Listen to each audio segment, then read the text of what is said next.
Hi, everyone. Welcome to Celebrate Recovery. Woo! The best place to be. On a Tuesday night. You know it. My name is Ashley. I'm a grateful believer in Jesus, and I celebrate victory over anxiety and currently working through some negative thinking. Welcome. Thank you. Glad you're here. Thanks. And my name is Daniel, and Jesus has changed my life. I am a follower of him and have worked through continuing maintaining, I can speak, I promise, maintaining victory over sexual addiction, and I am currently working through approval addiction.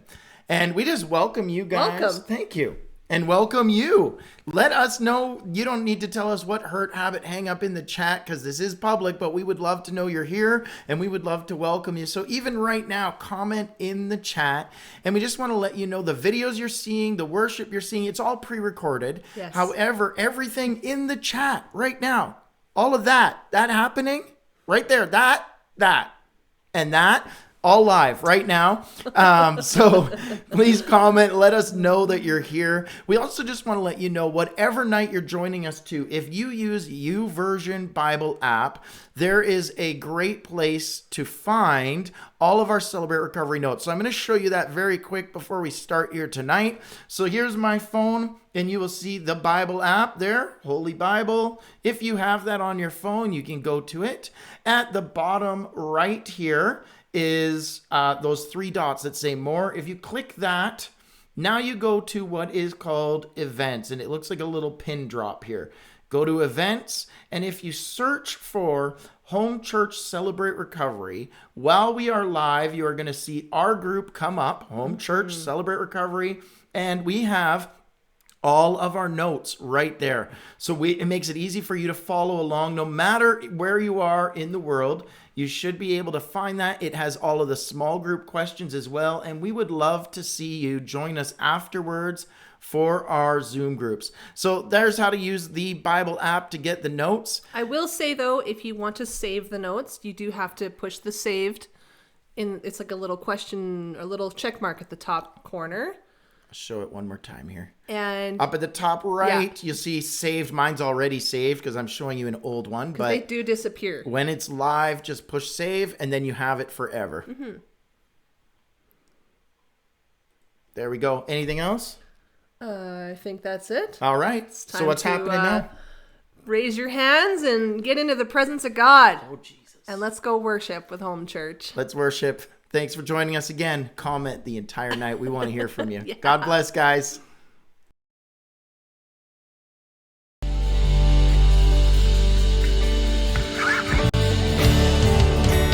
Come on, let's put our hands together tonight. Are you ready to have some church? Here we go. You turn my pain into praise. Yesterday is not today. Weeping may last for a night. Joy is rising with the light. You wrap me up in your grace.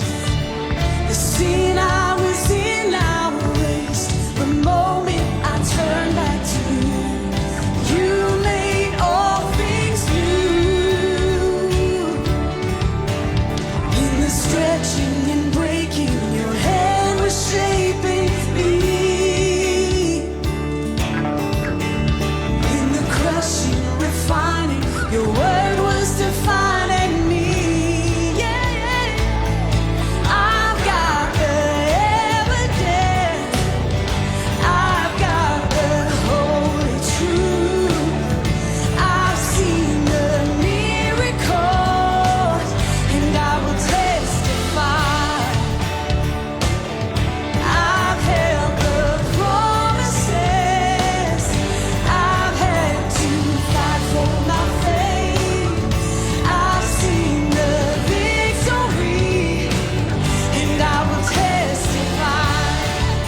lift those hands tonight. Let's invite him into this place. And we love you, Jesus.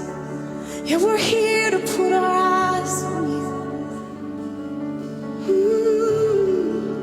Everything else can fade away. Worthy of every song we could ever sing. Worthy of all the praise we could ever bring. Worthy of every breath we could ever breathe. We live for you. We live for you. Jesus, Jesus, the name above every other name. Jesus, the only one who could ever save. Worthy of every breath we could ever breathe. We live for you. Yeah, we live for you. Holy, there is no one like you. There is none beside you. Open up my eyes in wonder. Show me who you are and fill me with your heart and lead me in your love to those around me. Jesus, yeah, we're here to meet with you.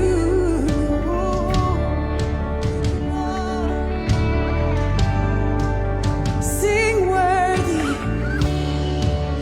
worthy of every song we could ever sing. You are so worthy, worthy of all the praise we could ever bring. Oh, worthy of every breath we could ever breathe. We live for you. Oh, I'm living for you, Jesus. Yes, I'm here for you, Jesus. Jesus, the name above every other name.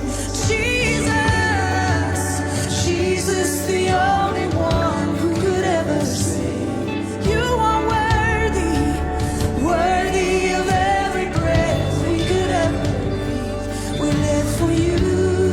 Oh, we do. We live for you. Holy, holy, there is no one like you. There is none beside you. Open up my eyes in wonder.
sit in your living room right now. Come on, sing it out. Who you are. Show me, Lord, With your heart and lead me in your love to those around. I'm gonna build my life on your goodness, on your goodness. in this moment, Father. I'm gonna build my life We love you, on Father. your We love you, Jesus. truth. We love you, Father. We're here for you today. I look to you God, we praise you for the answers. Lift our souls to We you, look to Jesus. you, Our Jesus. souls praise you. Come on, your church We is honor here to you, love Jesus. you. We honor you, Your Jesus. church is here to We worship. adore you. We adore Your you. We church adore is you. here to lift you up. Oh, Jesus, we love you. Jesus. Oh, Jesus, we You are honor you. worthy, Oh, oh, Savior, Redeemer, mighty Father. Oh, that is Come on, let's lift who some you praise today, are. church. Yes, God, we love you. We honor your name, Jesus. We honor your name. We lift you 'Cause high. you're We lift you high. We lift you worthy. high. We lift you You're high. so Oh, Jesus. Oh, Jesus. Holy is our God. You're worthy of every song. Yes, God. You're Lift our worthy voice of every and breath in His lift our love. voice and your church is here. We worship you, Jesus. We worship you, Lord. We worship you. Praise belongs to you. Yeah, my praise Come on, we're belongs gonna sing Christ alone, cornerstone. Here we go. Christ alone, cornerstone, weak made strong in the Savior's love, and through the storm, He is Lord, Lord of all. Oh, we sing when darkness seems. When darkness seems to hide His face, I rest on His unchanging grace. In every high and stormy gale, no matter what, my anchor holds within the veil. Come on, sing that one more time. My anchor holds. Here we go. My anchor holds within the veil. Christ alone, cornerstone, weak are made strong in the Savior's love, and through the storm, He is Lord, Come on, we're gonna sing it one more time. Let's lift Christ alone today. All we got is sing it out. Come on.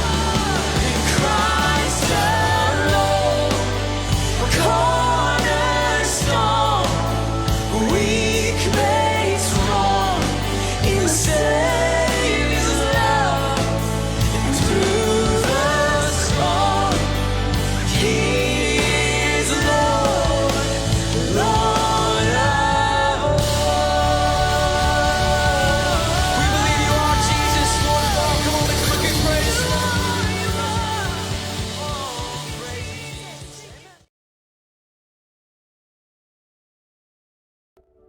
This year has been a year of unprecedented change.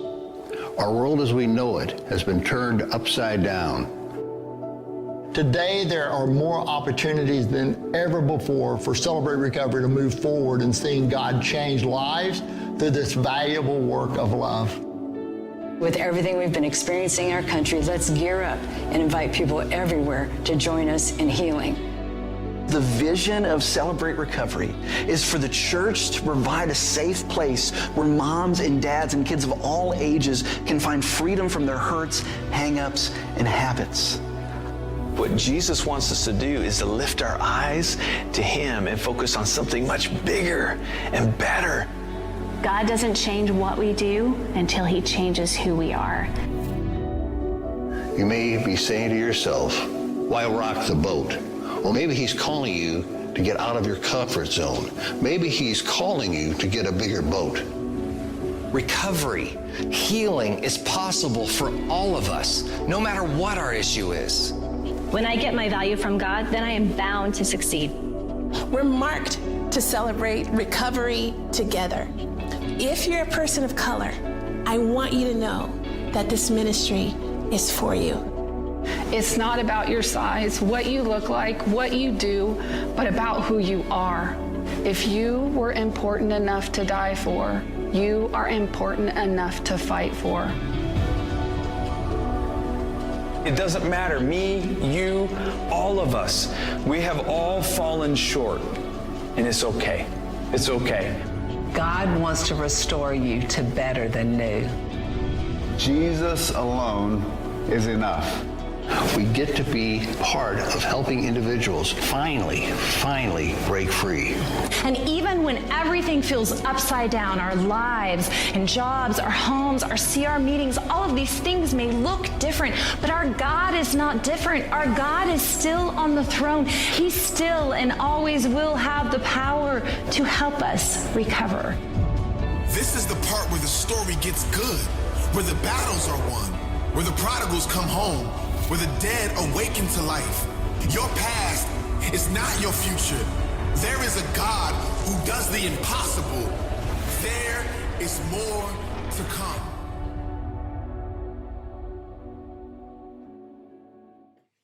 Hi everybody, I am Carla. I'm a grateful believer in Jesus and I struggle with anger and past hurts.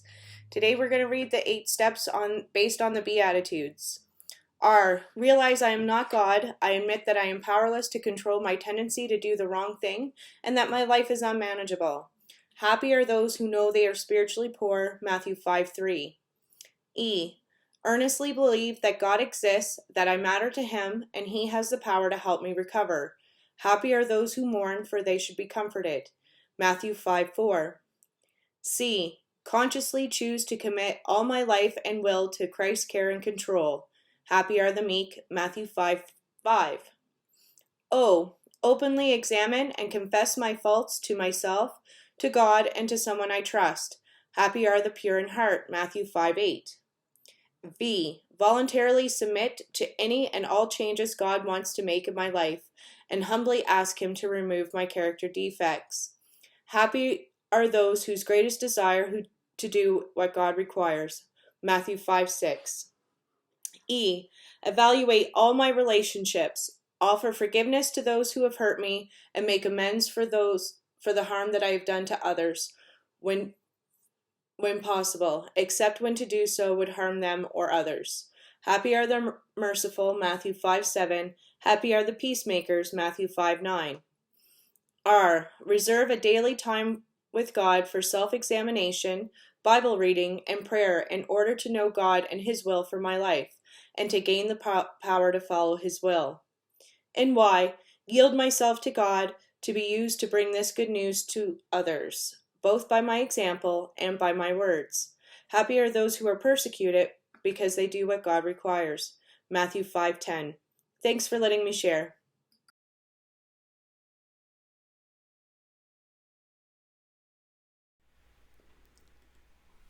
Hi everyone, welcome to Celebrate Recovery. Woo! The best place to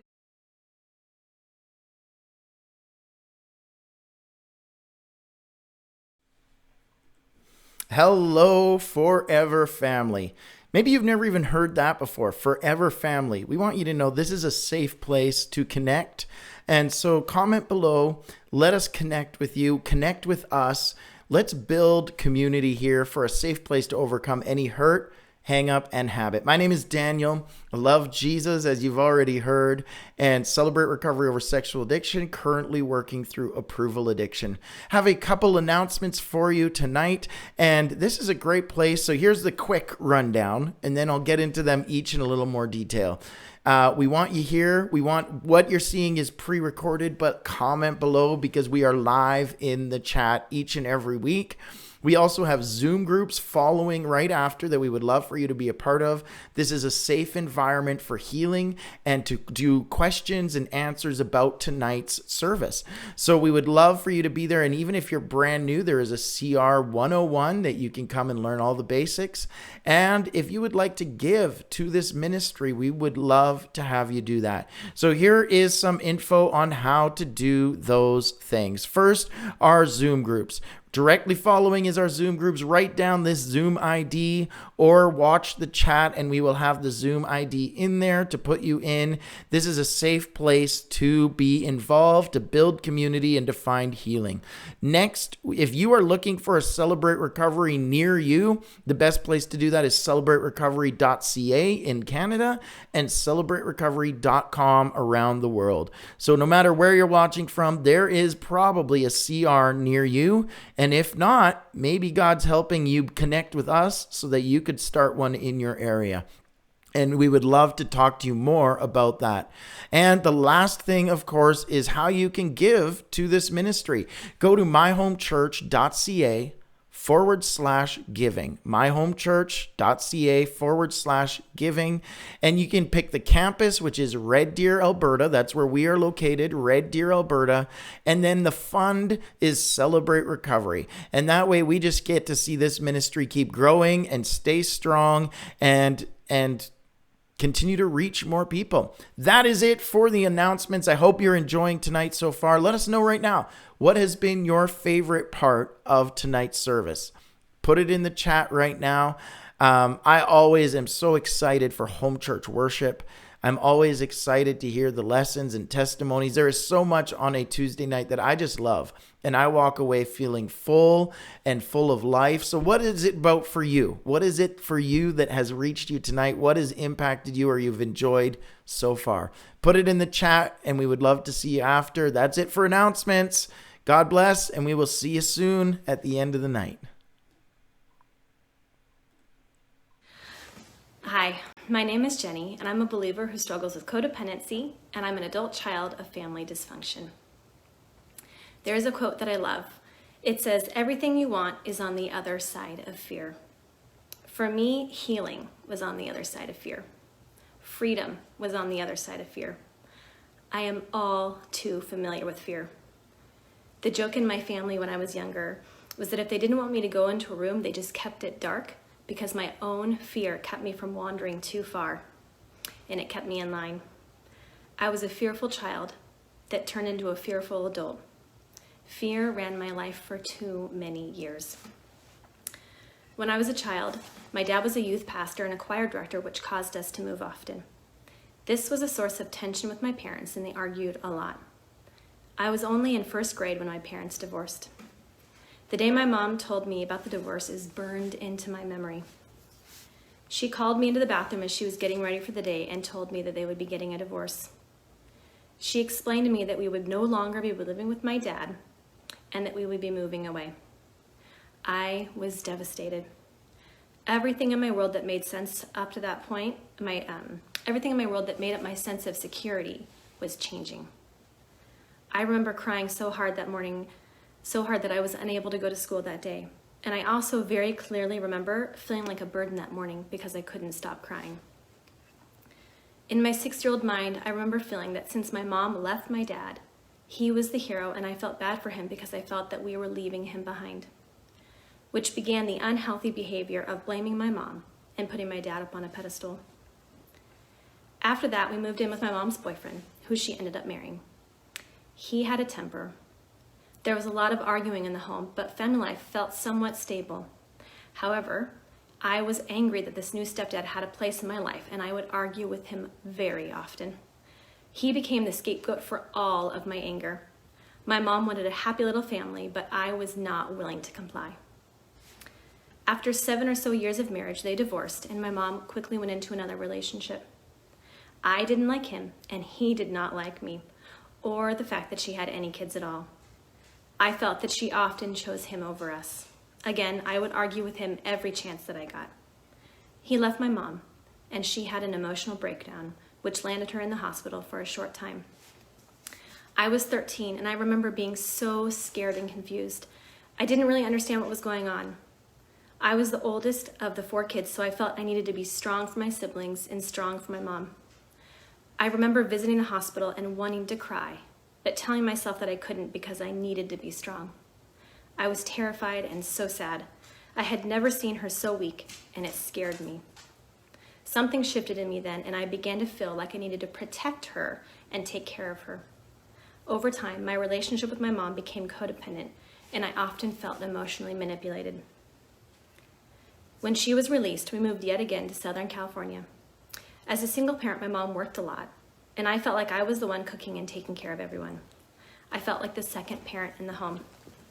Then she married again, and I found myself with another stepdad. When I was around 12, my dad started to become less and less involved in my life, and it left me confused and feeling abandoned. I feared I did something wrong or that I wasn't worth the effort anymore. So I began to perform. I tried to be this perfect kid to earn my dad's approval, to earn his love. This began the unhealthy habit of trying to be what I thought everybody wanted me to be. I began to be 2 different people depending on if I was with my mom or my dad, and I became really good at it. This skill, unfortunately, followed me into adulthood. My mom's house equaled less rules or boundaries, more fending for myself, and I was angry and confrontational. At my dad's, there was more structure and I could be a kid again, yet I suddenly found myself feeling like a guest in my dad's house. I felt the need to be constantly compliant and to try to be this perfect kid. Once my parents divorced, they always lived at least 6 hours away from each other, which meant that I only lived with my dad a couple of weeks at a time, a couple of times a year. Because of this, I never truly felt comfortable at my dad's house. I dreaded feeling like a burden, and at times I wouldn't even ask for a glass of water for fear of being an inconvenience. By the time I stopped feeling like a guest, it was time for me to go back to my mom's house. I mastered the art of the ability to transform into whatever I needed to be to avoid being a burden. This was very much a conscious decision. So much so that when I took Johnny, my husband, to meet my dad for the first time, I warned him that I would be acting different because I didn't want to freak him out. I met my husband, Johnny, in college ministry, and after a brief period of being friends, we started dating and later married. Johnny drank while we were dating, but I didn't know the full extent of how much. When we were engaged, he got a DUI, and I remember being shocked when he called me at work. I thought, how did I end up with a guy who got arrested for drunk driving? Drinking has always been a sign of chaos for me, a negative and out of control behavior. But I loved him, so I found it easy to forgive him. We got married, and he continued to drink. I saw the evidence of it. I saw that there was an out of control behavior, but I was afraid to confront him. I was afraid because if I did, then I thought he would leave me.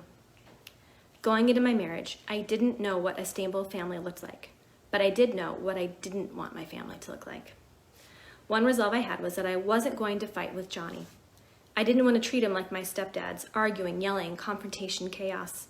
I feared that any of these actions would lead to him leaving me. I honestly thought that he wouldn't think I was worth putting up with my anger. In my past, arguing and confrontation always equaled divorce. We had opposite work schedules. I worked during the day and he worked at night, which made it really easy to hide the drinking. I didn't know the full scope, but I knew some, and I feared talking about it. I honestly thought that I was saving my marriage by avoiding this trouble. I was angry at myself for not calling him out on it, and angry at him for choosing this behavior. I remember one evening he came home from a long shift at the restaurant, and he said that he was going to take a shower to decompress from work. Later he confessed that he only did that to run the water to disguise the sound of the beer cans opening. But here's the thing, I could hear both the bathwater and the sounds of the beer cans opening. I remember laying there trying to decide who I was angrier at. Him for lying to me and hiding his drinking, or myself for not calling him out on it. For being too afraid that I wasn't worth the confrontation and that he would leave me. Thankfully, when I was pregnant with our first child, Johnny had a moment of clarity, admitted that he was an alcoholic, and began attending Celebrate Recovery. And just to brag on it a moment, he's had 17 years of sobriety. I am so thankful that he got into recovery when he did, because I didn't have a lot of time to build up a lot of resentments. When he did get into recovery, it was real and it was genuine. He came to me on his own, admitting that he had a drinking problem and he needed to get into recovery. I thought, oh good, I don't need to call him out on it now. I was such a codependent. He was so good about including me in his process. His recovery was very healing to our marriage. Now, recovery was an active part of our lives, and eventually he began working for Celebrate Recovery. He began to toss around terms like codependent and eventually suggested that I am a codependent and that I should check out Celebrate Recovery. At that time, my relationship with my mom was extremely codependent. It was so unhealthy. I considered her my best friend, and I often put her before Johnny. Her opinions became more important to me than anyone else's opinions. Even though I was married and out of the house, I still could not break away from the feeling that I had to take care of her. My stepdad at the time left my mom, hurting her deeply, which resulted in her jumping into a relationship with a dangerous man. And by dangerous, I mean that he ended up in jail for trying to kill her. And when he was released, he made a legitimate death threat to myself and my mom.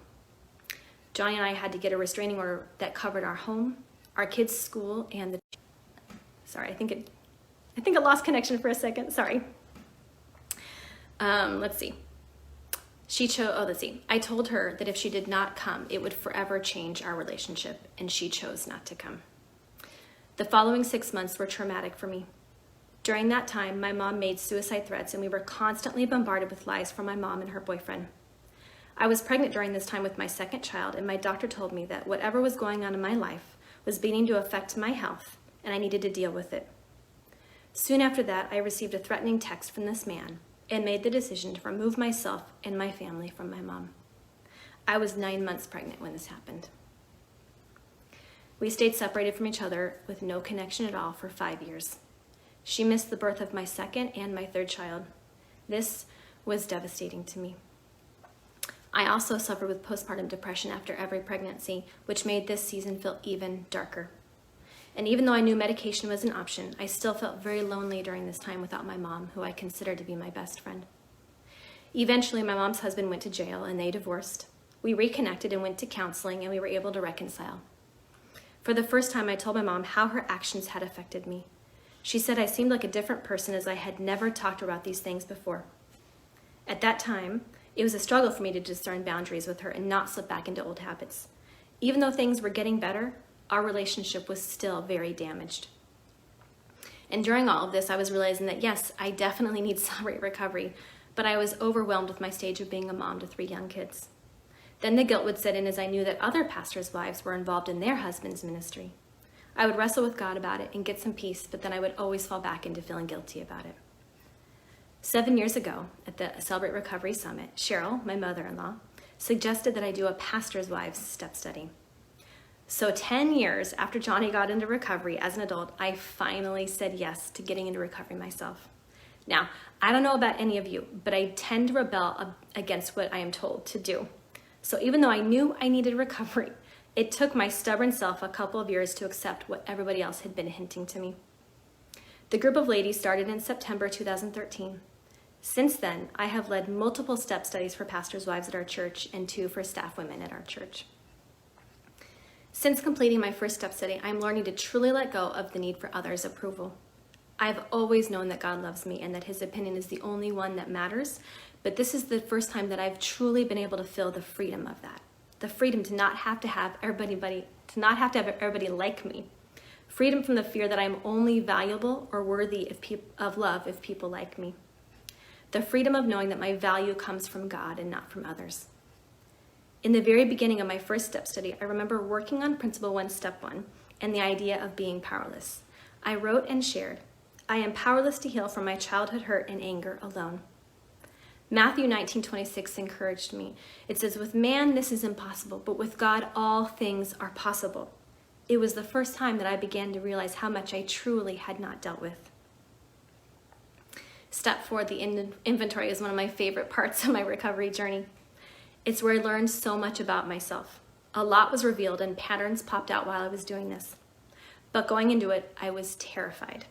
You can't be married to a recovery pastor and not hear about the dreaded 4th step. I was afraid that I wouldn't do it well or that I would somehow do it wrong. Being a perfectionist, this was a natural fear for me. But another fear I had was that I would somehow embarrass Johnny when I did it wrong. I thought word would get out that Johnny's wife couldn't do her testimony couldn't do her inventory the right way. Looking back, it's such a silly and irrational fear, but it felt real to me at the time. And then, of course, I had the fear that it would be too painful to relive some of the really big hurts, and fear that it would be really overwhelming. But there was so much that God showed me. And as much as I was afraid of it, it was a turning point in my recovery. Looking back, it was where the real grieving process started. I had never looked into the events of my past before and realized how they were affecting my choices in my present adult life.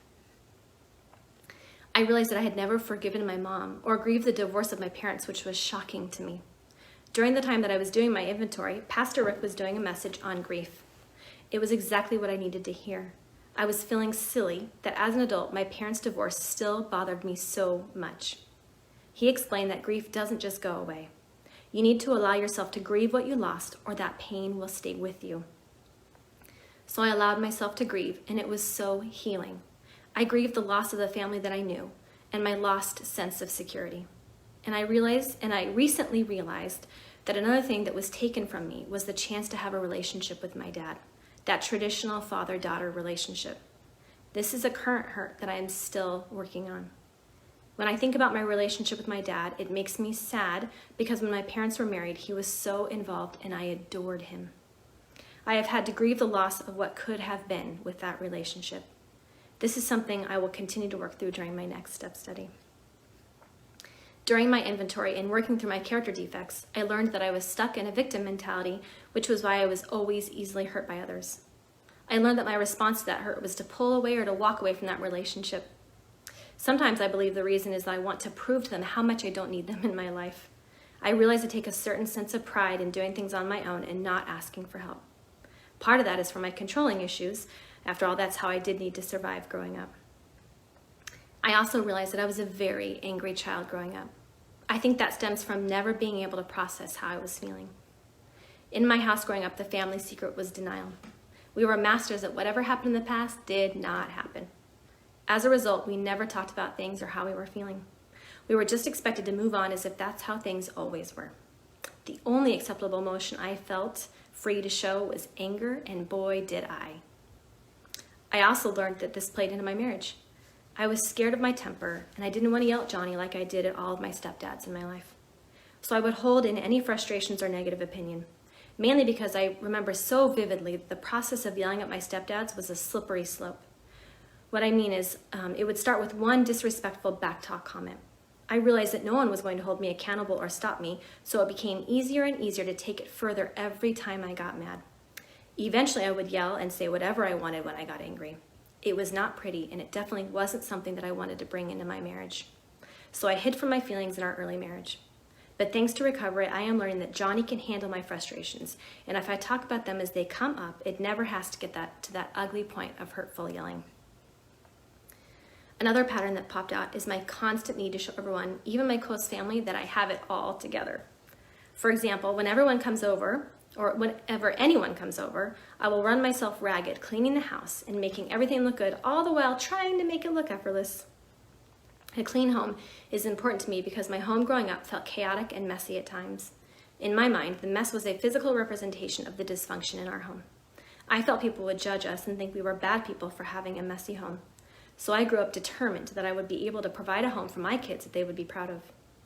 The problem is that I am a messy person by nature. So I have created an unrealistic expectation of myself to always have a clean home. In my mind, a clean home equals me being able to manage my life, meaning that I am not a burden to anyone. Here's the catch I've learned, though.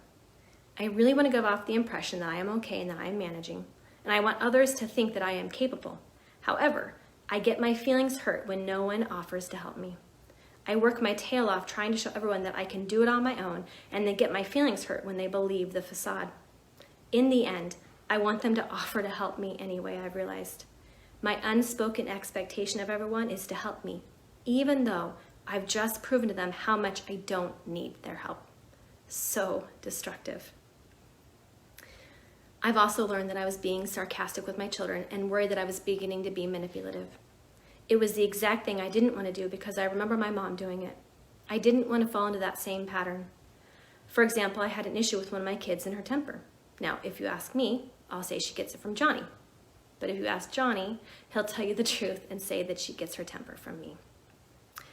My mom did not have good boundaries with me when I was growing up.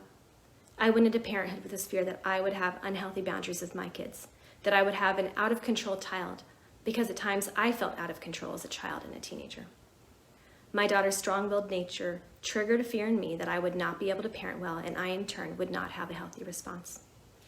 After interactions, my sarcastic response would leave us both defeated. It hurt her, and I felt guilty afterward. I kept looking for an answer. Then I ran across this verse, James 1:19. Everyone should be quick to listen, slow to speak, and slow to anger. It was the exact opposite of how I'd been handling the situations. It was so hard to change my old habit, but I began to see a difference in our relationship when I stopped talking and started listening first. Throughout the rest of the study, the verse and the concept of being a better listener kept popping up in regards to other relationships in my life, and I thought, why does God keep bringing this concept up? I believe the reason is that quick to listen, slow to speak, and slow to get angry, it's the antidote to my control issues. It's hard to both control the situation and listen. Listening counters my selfishness because I have to put the other person first. And I really love the order of the events in this verse. First, we're quick to listen. We should be quick to listen, slow to speak, and lastly, slow to anger. Between my control issues and my temper, this order is really hard for me. My gut reaction wants to get angry first, and then speak by telling everybody what to do, and then finally listen, hopefully to them telling me how right I am about it all. I learned this lesson in my first step study 7 years ago, and I will be honest and admit that I am having to relearn this lesson all over again as I now have 2 teenage daughters in the home. I know the best thing I can do for them is to listen and not try to control or fix the situation. But this is still so hard for me. And it also proves to me the importance of staying in recovery. Staying in recovery and working and then reworking the steps keeps me aware of when I slip back into my old ways. I may learn a lesson, but it's really easy for me to slip out of a good habit back into an old way of managing things. At the end of all the step studies I've done, I've always enjoyed answering the questions about my victories. By overcoming my victim mentality, I can see my part in relationships where I've been hurt. I've been able to identify relationships where I've been jealous and own my part in it. I've been able to forgive my mom and ask her for forgiveness for my part in our relationship. A beautiful thing recovery has given me is the ability to see my mom not just as my mom, but as her own person, with her own story, her own hurts, and her own emotions. It's a lot easier to forgive and love someone through a lens of grace and compassion. We have built a new relationship, one that is healthier, and I am so thankful that she is a part of my life. For my mom and I, the last 16 years have been filled with lots of highs and lows. For a long time, we were stuck in a destructive cycle that looked like this. I would reach out, expecting her to react a certain way. She wouldn't, and I would get hurt and pull away from her, which would in turn hurt her, or vice versa. And we kept that up for a really long time. After my first step study, I realized that even my basic expectations of my mom, which were not always unrealistic, were hurting me. I needed to completely let go of what I thought our relationship should be.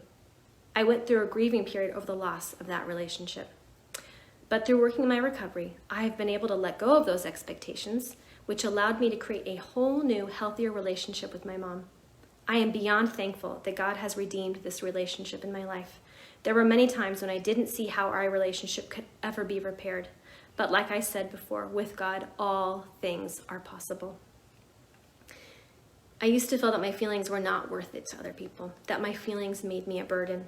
But thanks to recovery, I'm learning to be honest about my feelings. And even better, people aren't running from me when I do. It is actually strengthening all of my relationships. Being honest with my feelings, both to myself and to others, is helping me overcome my passive-aggressive behaviors. This has given me a restored attitude over the relationships in my life. Even though it is still scary to be honest about how I'm feeling, and it is scary, I'm learning the faster I can address a hurt and be honest about it, the faster I can apologize for my part and not pull away as I used to. I love that Johnny and I get to do recovery together. I love the impact that recovery has on families. One of the biggest ways that CR has impacted our family is that we have been able to stop some cycles of dysfunction, issues that we had in our family of origins that we don't want to continue carrying on. I love that my kids are growing up around recovery. I know that no matter how hard I try, I can't control what choices my kids make as they get older, but I love that they know about recovery and they know where to go to find healing. I also love that they see Johnny and I working through our own recoveries. They see us cleaning up our own side of the street, owning our own issues, and working through our own hurts, hangups, and habits. I know that this is making an impact in their lives. I love the verse Matthew 5:14 through 16. It says, "You're the light of the world. A town built on a hill cannot be hidden. Neither do people light a lamp and put it under a bowl. Instead, they put it on its stand, and it gives light to everyone in the house." To everyone in the house.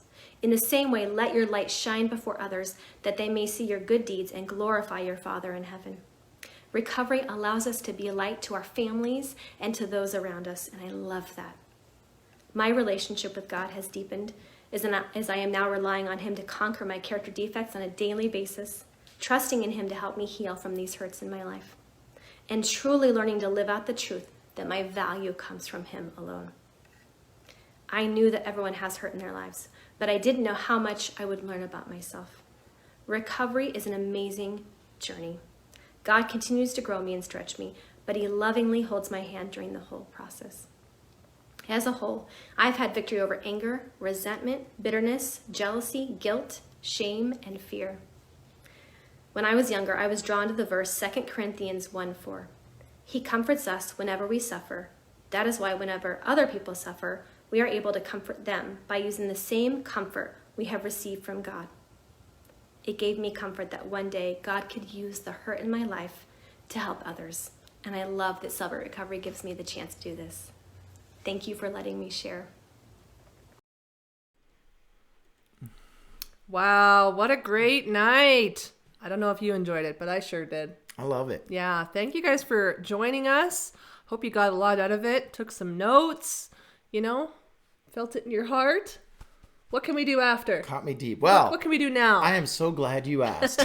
Right now, we are meeting shortly. There should have been a note in the chat already of when exactly we're meeting. Usually it's 5 or 10 minutes after we're done for Zoom share groups. And we welcome you to come join us. And even if it's your first time, you go, I've never been to Celebrate Recovery. I'm not sure about all this. Perfect. We have a newcomers 101 group for you to learn all the basics and what CR is all about. And then we welcome you to join us in our Zoom share groups if you have been to Celebrate Recovery before. And all we do is we go through the questions. Again, those were on the Bible app. Hopefully you saw those. And we'd love for you to join in and build some conversation, build some community for healing. And just want to say, keep coming back. We love having you here.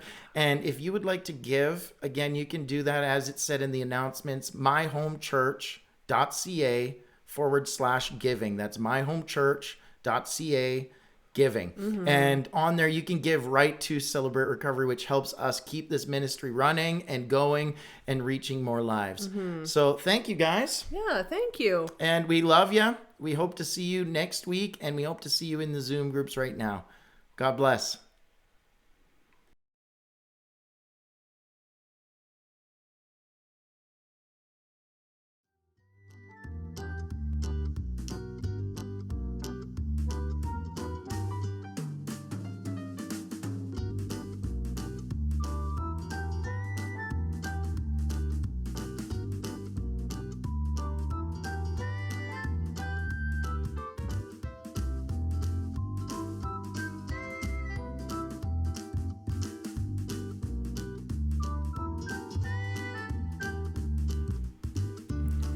Wow, what a great